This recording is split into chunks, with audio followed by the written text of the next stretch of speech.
where in the world you are. So let me just share my screen.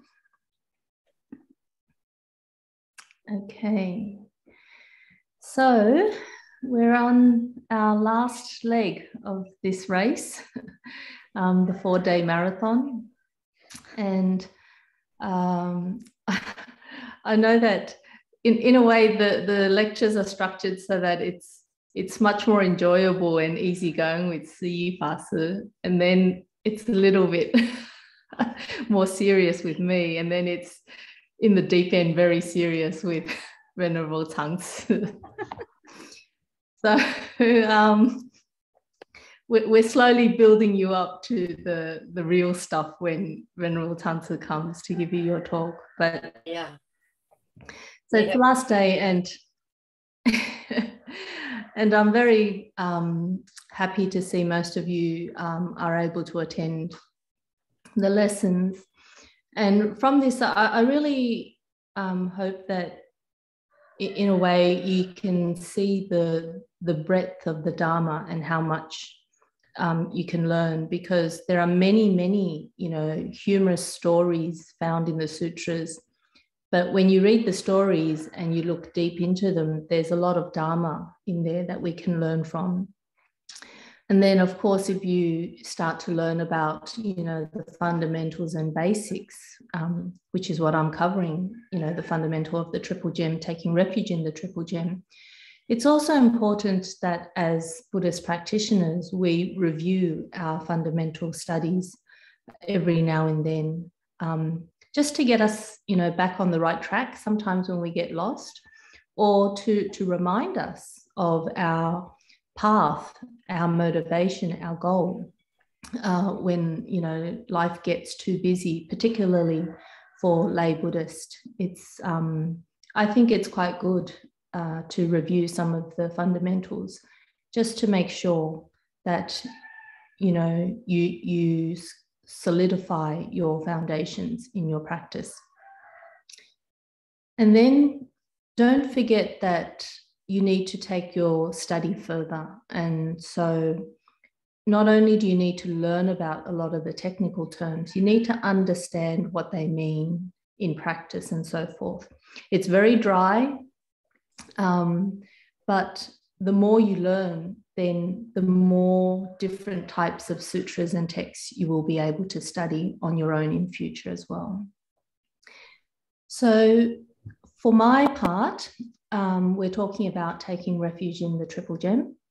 And so far, we've already covered the aspects of the Buddha, Dharma, and Sangha Gem. Now, the Dharma Gem is precious in that it's the teachings we have from the Buddha, and these teachings show us the way to practice, show us the way to gain the goal of liberation, Buddhahood, and so forth. And importantly, we need to remember the 3 Dharma seals. This is something that's very basic, but if we can reflect more and more on these 3 Dharma seals, we'll be able to penetrate into the Dharma much deeper. So with 2 similes of the dried well and the deserted village, excuse me, Venerable Yin-Shun highlights the 3 Dharma seals of all conditioned phenomena are impermanent, all dharmas are without an intrinsic self, and nirvana is peace.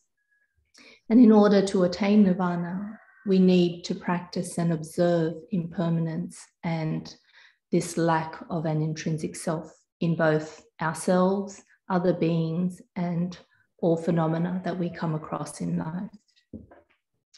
And the reason why the Dharma is a good place and a true place of refuge is because it has the qualities of being wholesome, it's undefiled, it's ever present like space, and it's peaceful without any suffering.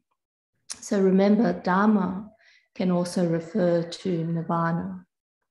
And the Dharma includes, from our perspective, when we're learning and practicing the Dharma, the word Dharma can also include the meanings of the teachings, the doctrines, the practice methods, and the outcome that we gain from our practices.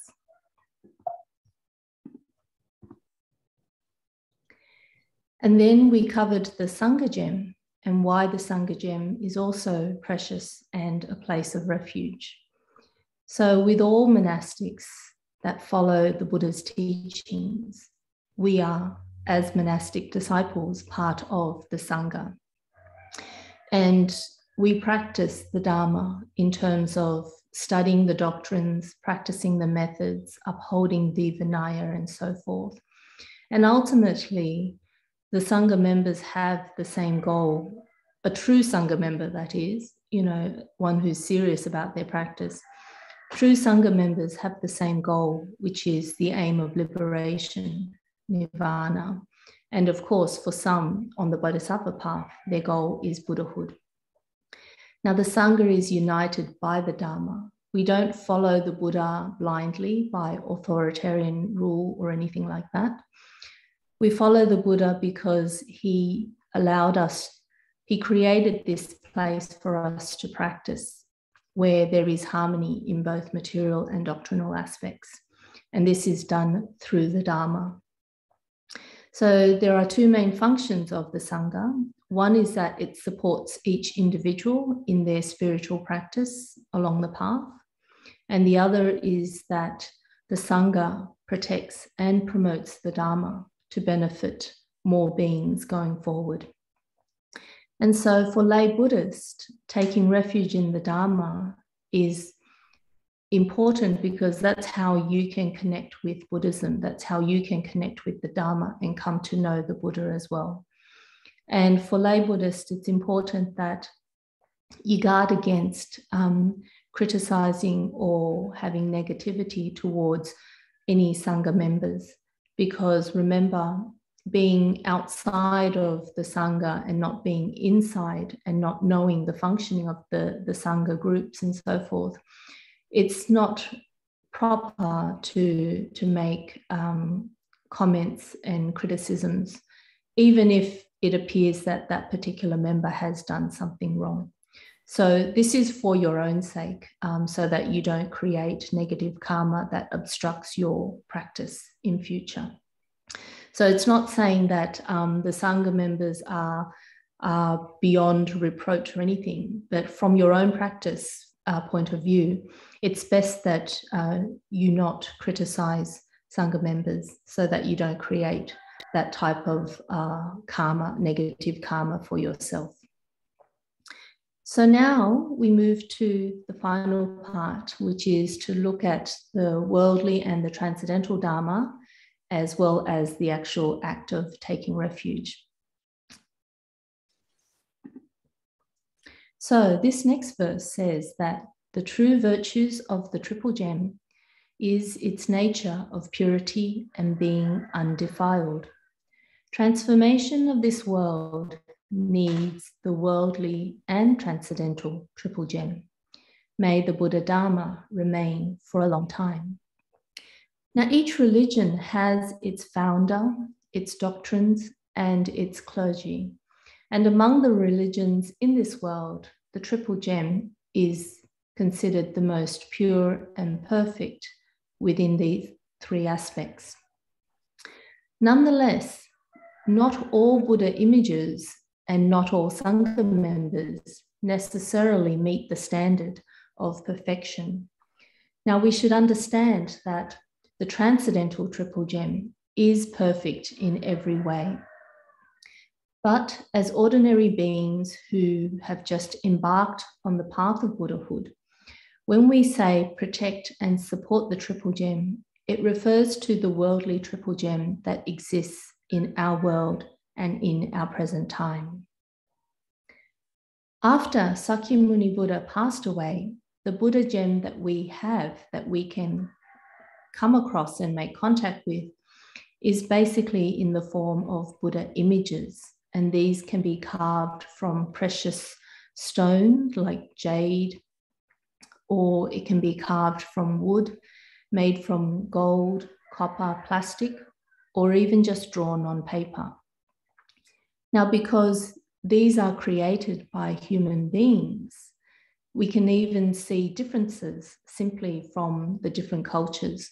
So if you look at a Buddha image from India compared to a Buddha image from China and Korea and Japan, you can actually see the cultural influences come through. We have the Dharma teachings, and these are recorded in the form of scriptural texts. And these include the explanations and commentaries by the ancient masters. And the Dharma texts that we have, the teachings we have, are passed down from, the ancient masters. So it's, for us, we still have a large body of the Dharma teachings, but we can see that over time, some of it is already beginning to be lost. So there are some teachings that only exist in the Chinese canon now and are not found in the Tibetan canon or the Theravada canon and so forth. But we should look upon all these teachings from the different types of Buddhist schools and traditions and collectively regard them as the Dharma teachings that we still have in our world today.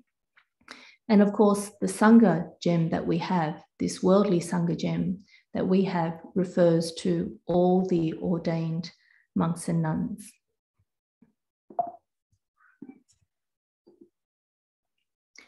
Now, through respecting and making offerings to this worldly triple gem that we can interact with, we can gradually move towards refuge in the true or the transcendental triple gem.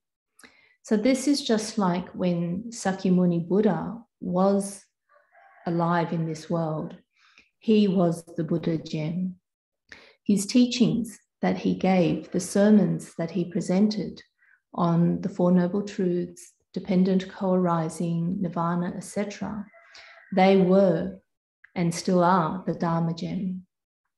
And all of Buddha's monastic disciples that took refuge under him and renounced under him, they were the Sangha gem. And this included both the normal disciples as well as those who have already gained some level of awakening. So during that time, Sakyamuni Buddha, his teachings and his disciples were the manifestation of the triple gem. So they were the worldly triple gem at that time. And that was how the people of ancient India made contact with the triple gem. Now, these three manifested triple gem were available for people at that time. And through that, through respecting the Buddha, through making offerings to the Sangha, and through learning the Buddha's teachings, the followers during Buddha's time were able to gradually move towards refuge in all the Buddhas of the 10 directions throughout time and space. They were able to make connection and realize the righteous Dharma that pervades everywhere. And they were also able to take refuge in the Sangha, made up of all the sages throughout time and space. So the manifested or the worldly triple gem and the protection and preservation of this worldly triple gem is important because the worldly triple gem makes up the physical appearance of Buddhism in our world. That means, how do people in the world contact or connect with Buddhism? It is through this worldly triple gem. We rely on the worldly triple gem as our place of refuge and as the stepping stone to help us progress to the more profound levels of practice and to ultimately merge with and take refuge in the transcendental triple gem. Now, when discussing the ultimate or true place of refuge, it should be the virtues of the triple gem, as opposed to the manifestation, referring to the tangible people and texts. Now, what this means is that when we take refuge in the virtues, we take refuge in the virtues embodied by the Buddha, the Dharma, and the Sangha. So for example, when we see a person do a good deed, then we know that person has that particular quality of kindness. But if we didn't see that person carry out the good deed, we won't know, we don't realize that they possess such kindness. Similarly, for us in our present time, we are unlikely to witness a Buddha and his great deeds in person. But through learning the Buddha Dharma, we will come to know that the Buddhas have perfected all virtues. So when we take refuge in the Buddha gem, it means we respect and we honor them because of these virtues. Now, this respect and honor is not just a mental activity. When we take refuge, it means we aim to also develop those virtues in ourselves. This is the deeper meaning of taking refuge. Hence, it is important to learn about the true virtues of the Buddhas, the Dharma, and the Sangha, so that when we take refuge, we allow ourselves to fully understand their virtues and gradually develop these virtues within ourselves. On this aspect of the Triple Gem's virtues, from ancient times until now, there have been many ways to categorize the true virtues of the Triple Gem. And here, Venerable Yin-Shun, in his teachings, explores two systems of categorization. One system is based on the undefiled virtues of each gem, while the other system is based on the ultimate truth.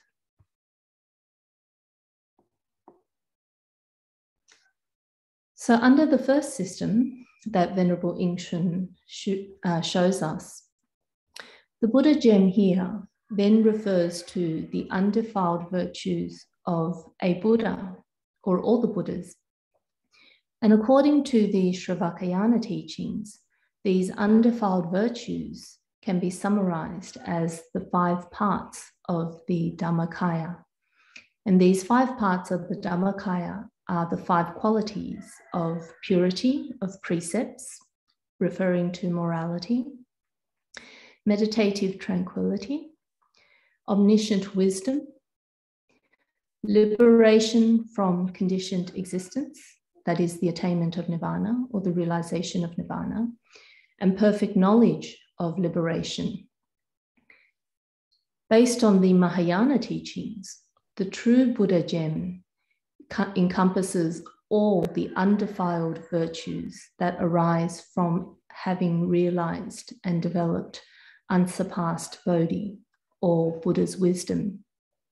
And this refers to the perfect wisdom of all the Buddhas, as well as all the functions and virtues that arise from this perfect wisdom.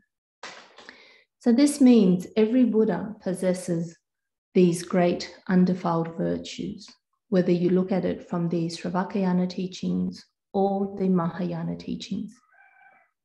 So regardless of whether we have witnessed a Buddha and his great deeds or not, when we learn the Dharma, we should understand that all Buddhas possess these great virtues, and therefore we should also aim to cultivate these great virtues as well.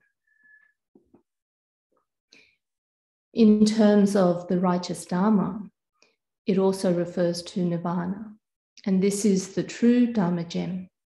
And this particular aspect refers to the virtue of ending all defilements. When we learn the Dharma and study the Dharma, the practices that we are taught and that we learn all aim to help us to end our defilements, to develop our purity. Now, with the Sangha gem, the true Sangha gem consists in this respect of all the undefiled virtues from the sages. So sages here are practitioners that have attained a certain level of awakening, but have not attained full awakening like the Buddhas. So the Sangha gem refers to the undefiled virtues of all the sages. And here it includes the sages that still have learning, as well as those with no more learning. And in this respect, the Sravakayana refers to the undefiled virtues gained by those who have attained the first fruit or higher. And from the Mahayana aspect, it refers to the undefiled virtues of all the bodhisattvas.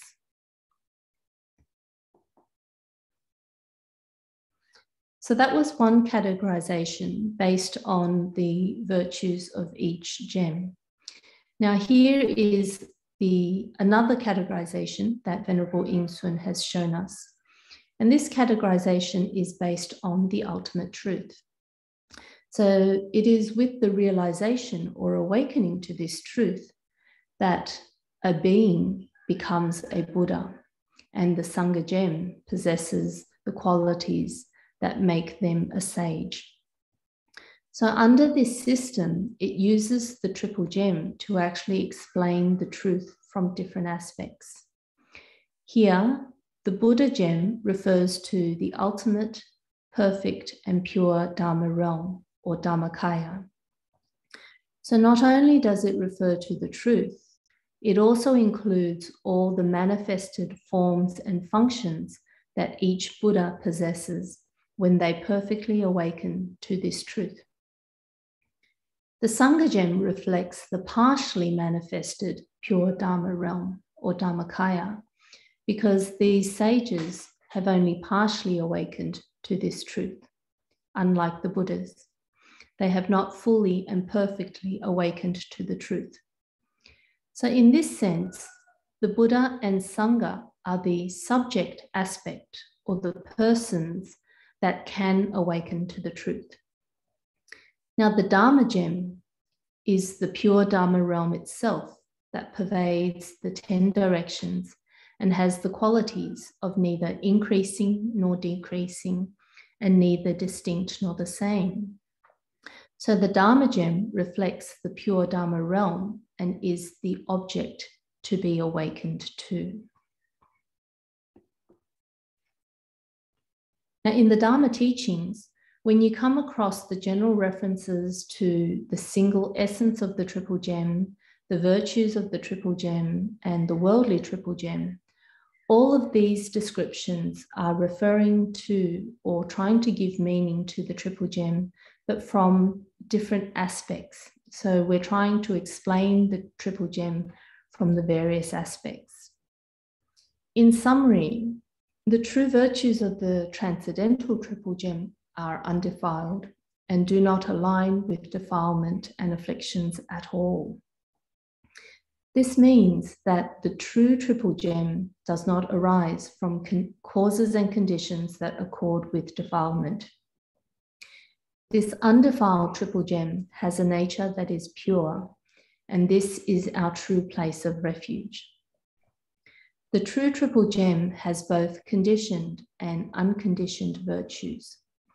The conditioned virtues are reflected in what the Buddhas and the sages cultivate, such as great compassion, the wisdom of emptiness, etc., etc. The unconditioned virtues are reflected in the Dharma gem, and namely, this is the truth. Regardless of whether the virtues are conditioned or unconditioned, none of these virtues accord with defilement, and so both are pure. Now, even though we say the true place of refuge is the transcendental triple gem, from a practical aspect, Buddhists should not only take refuge in the true virtues of the triple gem, but should also take refuge in the worldly and manifested triple gem. The reason being is that if we only take refuge in the true or transcendental triple gem, this poses the danger of being too profound. And as a result, for some people, they may be unable to understand and hence unable to develop their faith and confidence in this triple gem. Similarly, if we only focus on taking refuge in the worldly triple gem, then there is the danger of falling into mere idolization, having blind faith, and so forth, and losing sight of the transcendental goal of wisdom and liberation. Now, under both situations, the Bodhisattva practice of applying the Dharma teachings to bring benefit to sentient beings would be lost. Therefore, Buddhists should take refuge in both the worldly manifested triple gem and the transcendental triple gem. And we do so by relying on the worldly triple gem to gradually help us practice and progress towards the true and transcendental triple gem. So the worldly triple gem is what we can make contact with, and it is the manifestation that reveals the true virtues of the triple gem as well. So the worldly triple gem can reveal to us the transcendental triple gem. So in this way, as a practicing Buddhist, we will be able to approach the triple gem from an entry level and then move on to a profound level. And in this way, the Buddha Dharma is able to remain for a long time in this world and provide protection and be a field of merit to all sentient beings.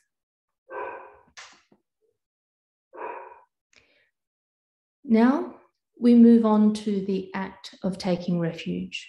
And the verse says, I vow that from now until the end of my life, I take refuge in the Buddha, Dharma, and Sangha. Wholeheartedly, I will practice and make offerings and always recollect their unsurpassed virtues. The Buddha, Dharma, and Sangha are completely free of all defilements and equipped with all virtues. Therefore, they are our true place of refuge. Now, when we perform the ceremony to take refuge in the triple gem, the first thing we have to do is to sincerely repent for our past karmic hindrances and develop a mind that is respectful and wholesome towards the triple gem. Next, in front of the Venerable conducting the refuge ceremony, we would kneel down, place our palms together, and follow the instructions of that particular Venerable. And usually we will make the following vows, which are repeated 3 times, followed by prostrations. So the Venerable conducting the ceremony would often read out these vows, and then whoever is taking refuge will repeat, but add their name in. So you would say, I, so-and-so, from now till the end of this life, take refuge in the Buddha, the most honorable among bipeds. And then the next would be, I, so-and-so, from now till the end of this life, take refuge in the Dharma, most honorable in ending defilements. And then I, so-and-so, from now till the end of this life, take refuge in the Sangha, most honorable among all communities. So these are the 3 vows of taking refuge, but we also have the following as part of the ceremony and making the commitment. The Venerable will guide you to also say the next part, which is, I sincerely request the Venerable to hold and guide me in your thoughts with compassion. I am an Upasaka if you're male, and you would say, I am an Upasika if you are female. So Upasaka, Upasika is just the Sanskrit for a lay Buddhist disciple. Now this next line is very important. It is, we would say, from this day forward till the end of my life, I vow to protect life. So when we take refuge, we are also taking up the precepts. And this is summarized in this line. And we make this commitment to the end of our life. And we end with, I have taken refuge in the Buddha, I have taken refuge in the Dharma, and I have taken refuge in the Sangha. So this is generally what is repeated and said during the ceremony. Now, once we have made the vow to take refuge, Even when we are threatened with death, we must never regret this decision. Moreover, we must never say that we no longer believe in the Triple Gem or that we no longer are a disciple of the Triple Gem. And these should not even be said in jest or as a joke. If one has taken refuge and then decides to give up on this decision, then life after life, they will experience endless suffering. Now, this is not to say that the Triple Gem will punish you for losing faith or converting to another faith. Remember, the Triple Gem has perfect virtues, so it only has compassion for suffering beings like ourselves. Rather, the experience of endless suffering reflects the karmic hindrances that one creates when you make that intentional decision to turn away from the Triple Gem and all of what it has to offer. Only the Triple Gem can lead us to true liberation. And so if one turns away from it and seeks other places of refuge, then karmically one will remain stuck in cyclic existence with all of its suffering. Therefore, it is imperative to remember that when making the vow to take refuge in the Triple Gem, it is a vow to take refuge from now until the end of this life. And when we take refuge, it does imply also upholding the precepts. Now, at the most basic, it's the 5 precepts. However, nowadays, depending on where you take refuge, you're given the option of taking up the precepts. But originally, the intention was when you take refuge, you also uphold the precepts, because the precepts will also protect your practice. So at the point of making these vows is also when we gain the precept body or the precept essence. And this precept body is an invisible and intangible force that protects us from committing unwholesome deeds. But the strength of this precept body requires our continual practice and nurture. And the way we nurture it is by delighting in wholesomeness, morality, and purity, and developing aversion to unwholesomeness and having aversion to doing things that are wrong. After taking refuge in the Triple Gem, we should undertake to make offerings to the Triple Gem as part of our practice, and we should do this with a mind that is sincere.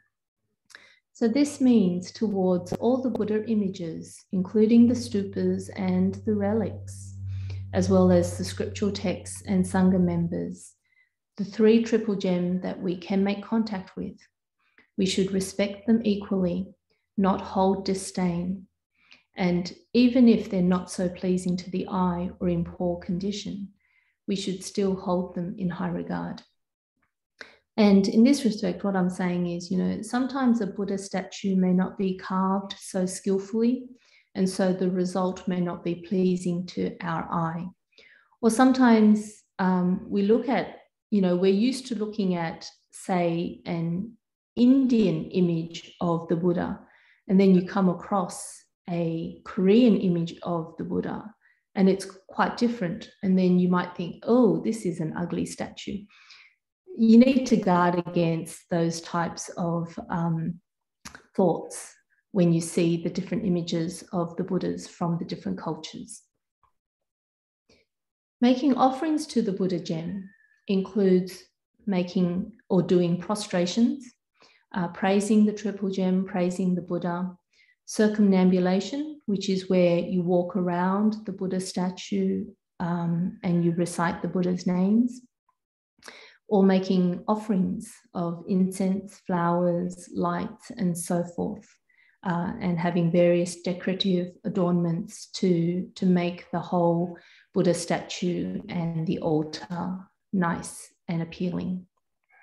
Now, in terms of making offerings to the Dharma, this can include writing out or printing the sutras and distributing them, sharing them with others.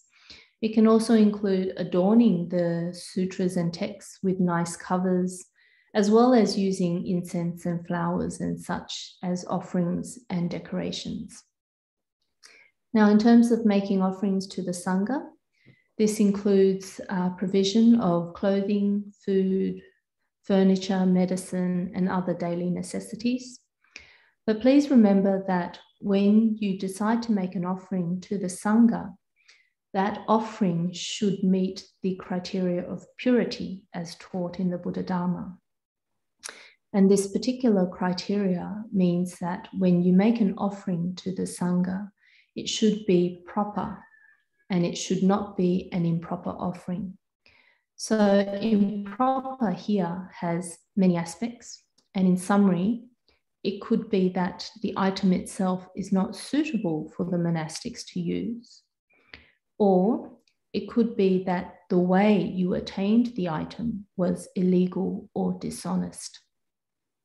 And it could also be that the item is offered in an insincere or a disrespectful way. So sometimes it works best to actually call ahead and inquire, what does the Sangha need? Is the Sangha in need of anything? And then, if it's within your financial capacity, you make that offering according to the information you've been given. And in this way, your offering, the dana you perform, will be most timely and fit for purpose. Now, what has been mentioned are the material offerings and expressions of respect. In terms of the best offering to the triple gem that you can give and you can make, it is none other than to learn the Dharma teachings and practice accordingly, as well as to heed the guidance of the Sangha members.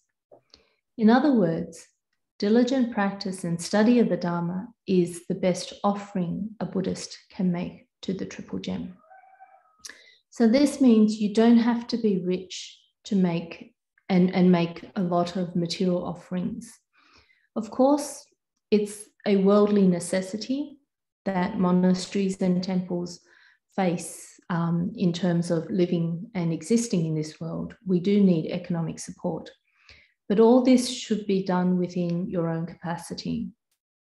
As long as you practice and study the Dharma, your progression and development will not only be a benefit to you and the people around you, at the same time, you are showing your respect and making offerings to the triple gem through your practice and study. Now, among the Chinese Buddhists, it is one of the important practices is morning and evening chanting. Now, if you were to adopt the morning and evening service that we do at the monasteries, it can be quite time consuming and therefore not suitable based on your busy schedule. You know, people have to go to work, take care of their children, send the kids to school and so forth. A solution to this for you to consider is to adopt the ancient Indian Buddhist practice of the 6 daily practice sessions. So here, what you do is instead of having a morning and evening really long session, you have 3 sessions in the day and 3 sessions at night. But each of these sessions can be very short. They could be just, 1 or 2 minutes or 5 minutes to fit your schedule. So an example of a practice session using this method is you can take refuge and reflect on taking refuge by recollecting the virtues and merits that come with taking refuge. And namely, these are 1, having taken refuge, you are now a disciple of the Buddha. And having taken refuge, you now have the foundation to uphold the precepts well. You also reduce your karmic hindrances through your practice. You enable yourselves to accumulate vast virtues and merits through your practice. And because of taking refuge and practicing accordingly, you will no longer fall into the evil destinies. And with your practice and your wholesomeness as it develops, you can be ensured that you will not be harmed by others, both humans and spirits. And through your practice, you can eventually accomplish all wholesome deeds. And ultimately, through your practice, you can attain Buddhahood. So you can reflect on these 8 qualities of having taken refuge as part of your daily practice. So if a Buddhist can constantly recollect the many virtues of taking refuge in the Triple Gem and practice according to the Dharma teachings, then it will be very easy for you to accomplish the task of practicing the path, as well as developing your unshakable confidence in the Triple Gem and gaining the unfathomable virtues and merits that come from learning the Dharma. Now, each of these sessions need not be long, as I said. It could be as short as a minute or 2, or it could be a bit longer, depending on your schedule. Now, each session can also be different. So remember, there are 6 sessions throughout the day. You can have the first session and the last session to recollect the fact that you have taken refuge.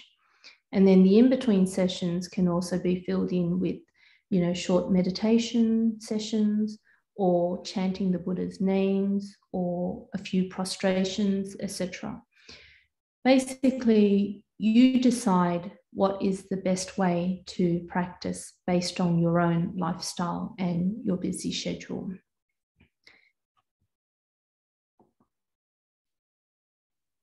So now we come to the last 3 verses in chapter 1 of Venerable Yin-Shun's book. And the first verse here says, I take refuge in that which is most honorable. I take refuge in that which is most superior. Taking refuge in any other religions will not offer true happiness and security. So based on what has been explained so far, among all the things that we can consider as our place of refuge, the Triple Gem is most honorable and superior. Now, if one is serious and sincere about finding and taking refuge in a spiritual path, then the best option is none other than the Triple Gem. When deciding on the place of refuge, we must not be indifferent to what is righteous and what is evil. That is, we must not carelessly think that all religions are the same. In other religions, their founder, their teachings, and their clergy community are unable to completely tame and eliminate all their defilements, nor do they cultivate and perfect all of their virtues. Since they cannot save themselves, how can they be the perfect and ultimate place of refuge for us? Now, when people take refuge in other religions, they may experience temporary joy and worldly happiness.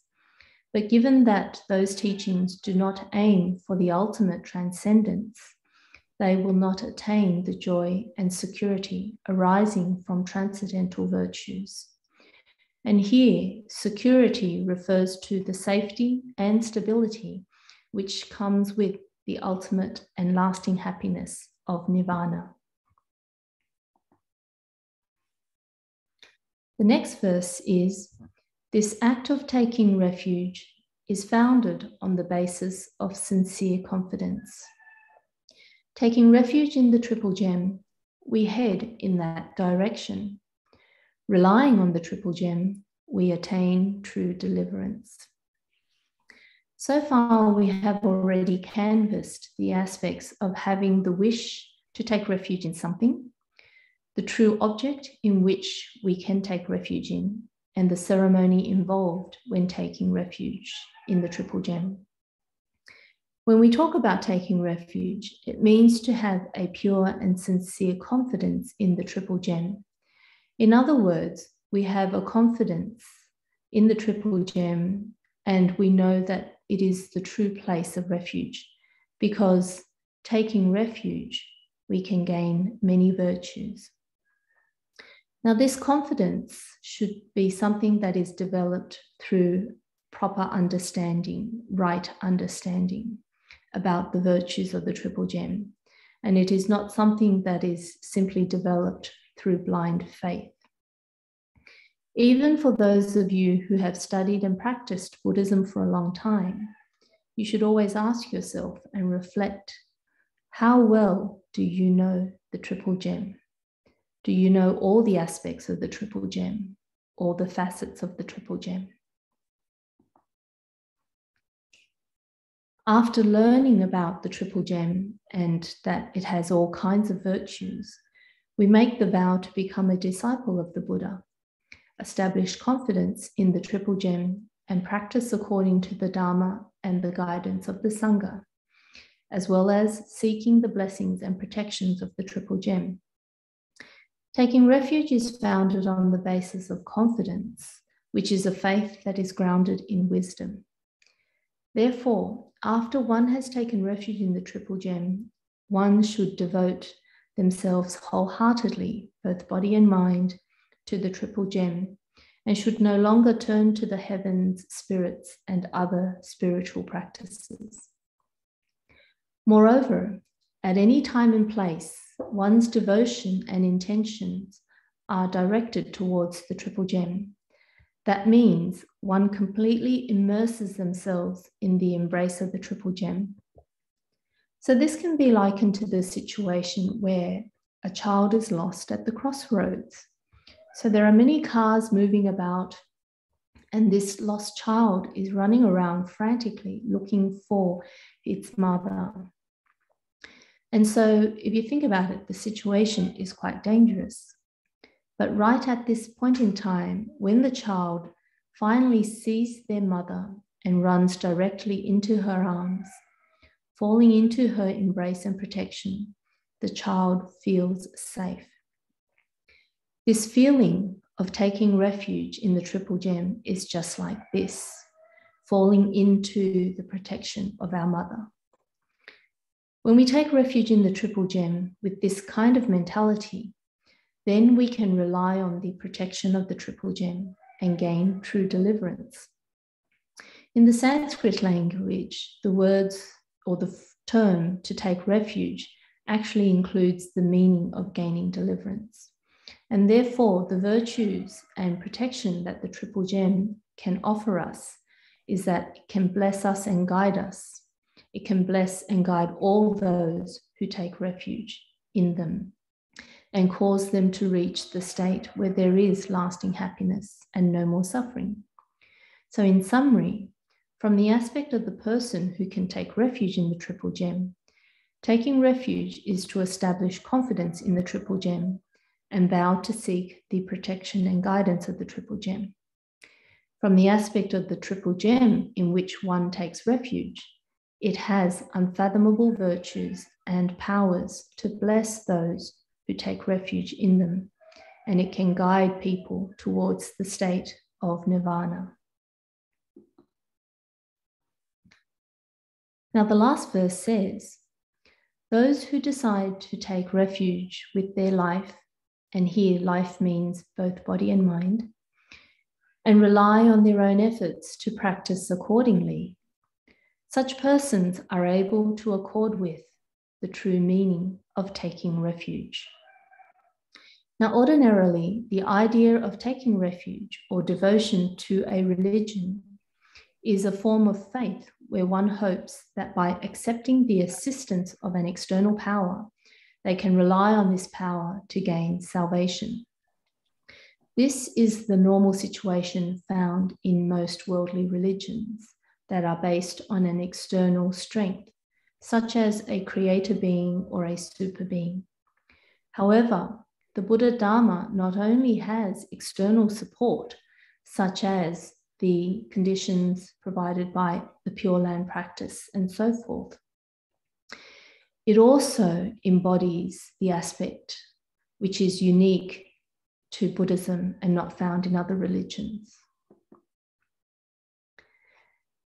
At the Buddha's final assembly, before he entered Parinirvana, he gave his last instructions to the disciples. Rely on oneself, rely on the Dharma, and do not rely on anything else. Now, what this instruction means is that Buddhists should rely on their own efforts. They should learn and practice the righteous Dharma themselves and not become dependent on external forces to gain liberation. So this is the unique aspect of Buddhism. This situation is exemplified in the Shurangama Sutra, where Ananda says, "Ever since I made the vow to follow the Buddha and become a monastic disciple, I have relied on the powers of the Buddha. I have always thought that I need not exert effort to practice. I just need to rely on the Buddha to bestow me samadhi. Little did I realize that this body and mind cannot be substituted by others." So what this highlights is that one has to rely on themselves to learn and practice. Therefore, in the Buddha Dharma, the underlying meaning of taking refuge is to rely on oneself, which essentially is referring to our own Buddha potential and our own ability to attain Buddhahood. Our own bodies and minds in themselves encompass the meaning of the righteous Dharma and Nirvana. That means when we rely on our own efforts to learn and practice the Dharma, our own bodies will eventually be able to merge with the Sangha. In this way, the triple gem, the Buddha, Dharma, and Sangha, are inseparable from our own bodies. In other words, we ourselves, both in body and mind, can accomplish and reveal or manifest the triple gem. Now, at a superficial level, taking refuge is to have faith in and rely on others to protect and bless us. But from a deeper level, such external powers are just supporting conditions that inspire us to realize the virtues of the triple gem for ourselves, with our own life, with our own bodies and minds. Therefore, this last verse has the line, "Those who decide to take refuge with their life." And here, life refers to the combination of both body and mind, because taking refuge is to devote ourselves completely to the triple gem. So this means that those who rely on their own efforts to practice the Dharma, such practitioners will eventually realize and accord with the true meaning of taking refuge. This situation is in contrast to Ananda, who did not want to practice and was just waiting for the Buddha's powers to give him liberation. The blessings and protection of the triple gem mentioned earlier ultimately comes from our own practice when we follow the triple gem's guidance. If you think about it, in times of difficulties and ultimately when we die, we must rely on ourselves. There is no guarantee that there will always be others around us to help us. So the greatest blessing that the triple gem gives us is the strength and the skill to help ourselves, to protect ourselves. So this, I hope you can understand why taking refuge in the triple gem at first can be to take refuge in something external, but ultimately through our own practice, we will merge with the triple gem and we will learn through the Dharma and our practice to be able to bring ourselves to liberation. So this brings the talk to an end, and this is the end of my material for this year's lessons. I hope it's all been very helpful and give you many food for thought in your practice as well. Thank you everyone for your attention. Thank you, Venerable. Thank you. Thank you so much. Thank you. So I know we've gone over time, but if anyone has any comments or questions, I'm happy to hang around.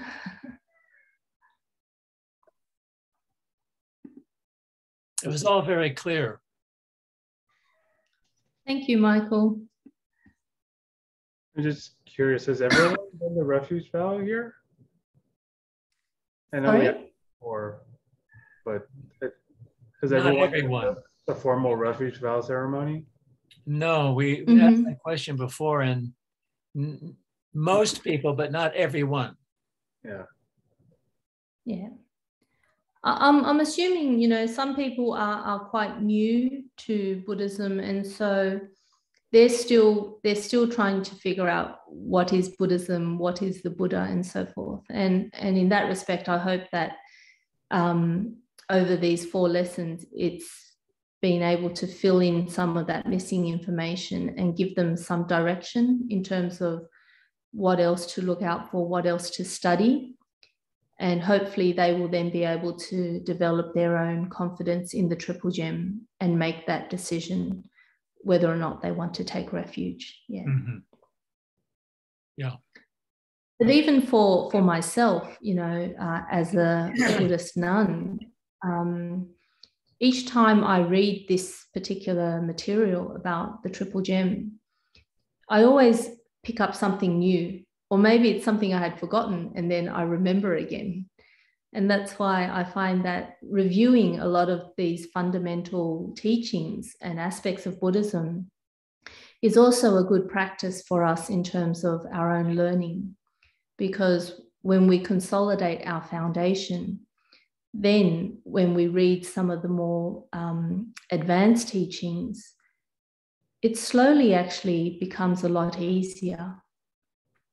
I don't know how to explain it, but one example is that there was this disciple. Now, she had studied the Dharma for a long time, like decades, and she's reading, you know, a lot of the advanced materials, some of the big volumes, the larger volumes of the sutras. But she would always say that it never seems to sink in, even though she's read them so many times and she can, you know, tell people about them. To her, it doesn't feel like it's actually sunk into her. It's a part of her. And then we were talking, and I realized after all these years, she hadn't taken refuge. And so I started to discuss this issue with her. And you know, similar to me, she thought she doesn't need it. She thought studying the Dharma is all that she needs. That's good enough. So she didn't think twice about this act of taking refuge. But I think, you know, once she had that discussion about taking refuge, maybe it had started to plant the seed, or it started, you know, that particular karmic seed to grow. And she was on her travels pre-COVID, and she came to this one particular monastery. And as soon as she walked into the main hall, she was so inspired by that particular Buddha image that she requested to take refuge. And fortunate for her, you know, the Venerable there conducted the refuge ceremony for her. And then she tells me that after having taken refuge, when she went back to read those sutras again, it's like she's seeing it in a completely different light. Oh, really? It's like something finally clicked for her. And she's, in a sense, she says, I'm kicking myself that I didn't take refuge earlier. So this was her spiritual experience in terms of how taking refuge has enabled her to immerse into the Dharma in a different way than before she had taken refuge. So each person's experience is different, and her story resonates with me because I found that, you know, for a lot of people, particularly those in the West, they're drawn to Buddhism because it's more rational, it's more logical. And so sometimes we're unsure about how to talk to them about the more religious aspects of praying, prostration, you know, because to them it's the theories and the doctrines that attracts them. But just studying the Dharma from a theoretical or an academic point of view, you still don't get the full benefits. You need that practical aspect. You need that spiritual aspect for you to merge with the teachings in a deeper way. And that all begins with taking refuge. Yeah. Okay. I think we'll. Yeah. Any questions or comments? We do the bowing first, then we ask. Okay, sure. Yeah. Yeah. Larry? 3 bows to the Buddha.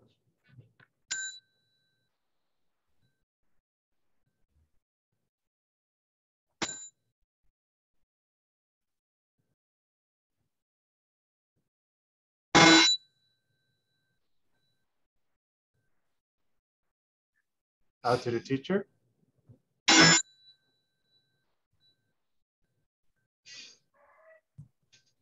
Thank you, everyone, for joining in this year.